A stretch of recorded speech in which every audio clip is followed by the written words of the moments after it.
Getting started with War Thunder is easy. Just go to the website, create an account, download and install the game, and click on the To Battle button. That's it. We could have stopped there. But if you want to do everything right, you might find it useful to learn about a few specifics. If you watch this brief video, you'll have an easier time figuring out the game, so you'll have more fun and avoid a couple of rookie mistakes.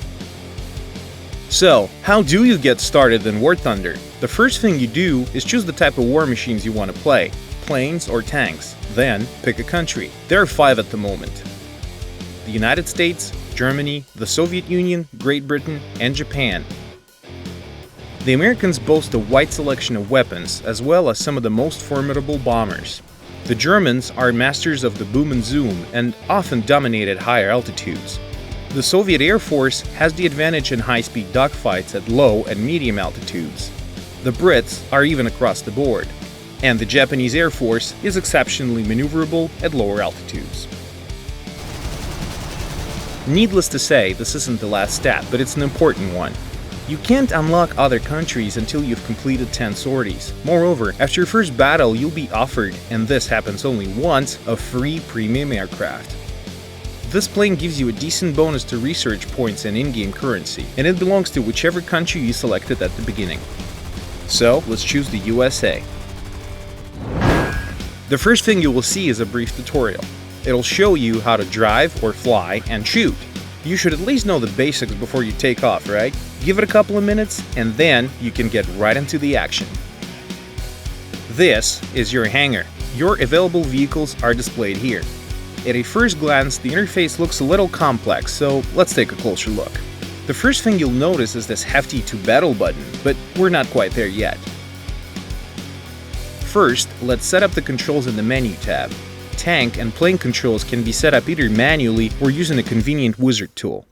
We suggest the second option. It'll save you some time, and you can go back and tweak some of the finer points individually later. We'll talk a little more about controls in the next video.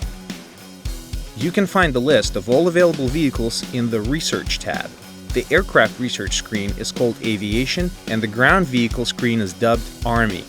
Let's order an additional crew slot in the hangar. This will allow us to return to battle once again if we get shut down. It is time for battle.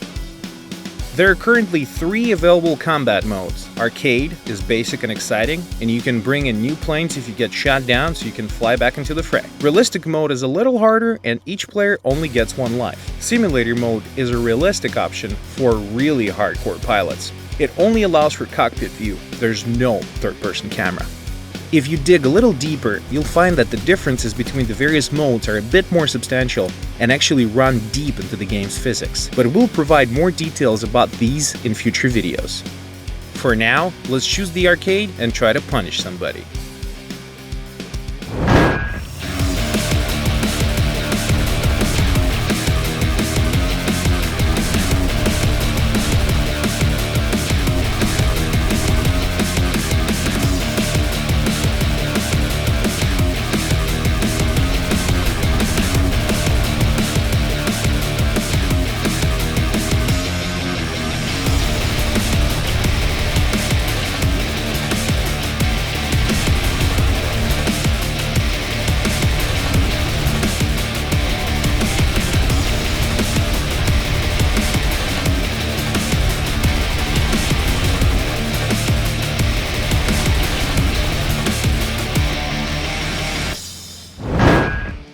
That's the end of the first battle. So, what happens now? Well, you have unlocked a couple of new modules. The game will give you the option of purchasing them or select new modules for research. Mouse over them to see which bonuses they grant. By the way, the first plane you get isn't exactly new. In fact, it will look a little worse for wear, but you can gradually tune it up to brand new. At the same time, you unlock new equipment for various combat roles, whether you're eliminating ground targets or other aircraft. You can find list of available modifications in the modifications section. So, what else happens at the end of a battle? We have received some experience and some silver lions, a currency you can use to buy vehicles and modules. Our crew has finally learned a thing or two. Let's go to the special section and see how many points we can spend. By the way, you can watch the battle you just fought in the replay section. Your last 10 battles are stored there. Watching replays can be a useful way to analyze your mistakes and improve your dogfighting tactics and strategies. Oh, and it's also a great way to show off your victories. You can view your personal progress by clicking on your screen name. The game will show you your service record, including your number of combat sorties and achievements earned. Since we just fought our first battle, there isn't much to look at here yet, but eventually your flight book could look something like this.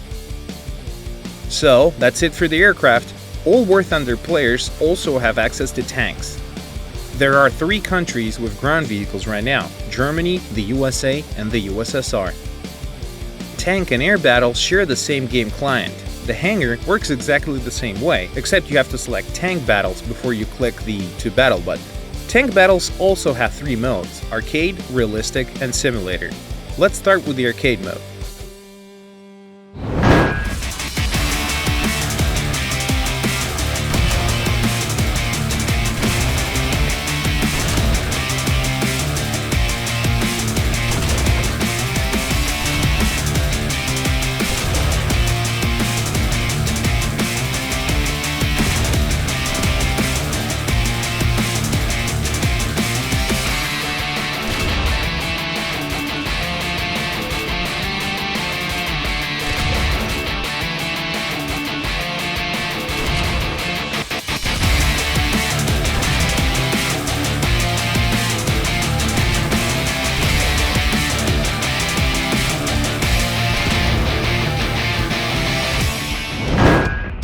The results of the battle are what you would expect: research points, in-game currency, modules, and finally, crew skill points. From now on, we'll earn RP and silver after every battle, unlocking new vehicles under research, then upgrading them, and training your crew. We'll go all over this in future videos. Before we wrap this up, there's probably one last important question for new players. What are the best graphics settings? We can max the game out on our professional rig, but cheaper GPUs might require a little tweaking. If you don't want to tweak every last setting manually, we suggest you select one of the basic settings, such as low, medium, or high, as a foundation, and then fine-tune the details. The effects that put the most strain in your video card are shadows, trees, grass, and clouds. If you're getting low FPS, start by turning off trees and grass. You won't really be seeing them that much anyway. It happens only when you're a couple of 100 feet from the ground. Tinker with the clouds after that, and tweak the shadows last. There are also a number of effects. While very cool, don't come up that often. For example, enhanced waves or haze effect. You can go ahead and turn these off too. The game features a benchmark to help you check your graphics settings. We recommend the Eastern Front mode. All your PC's resources will be tested in it.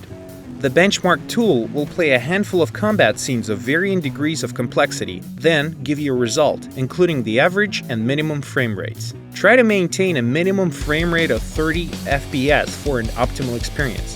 Did you get less than 30? Turn the settings down a little more. In extreme cases, there is a button labeled Older GPU Compatibility for severely underpowered rigs. The graphics get a lot worse in this mode, especially the landscape, but the vehicle models will still look decent. Well, that's just about everything you need to know before clicking that To Battle button. In our future videos, we'll talk about the finer points of the combat system, discuss the best ways to level up, and learn even more about planes and tanks in War Thunder. See you in the skies!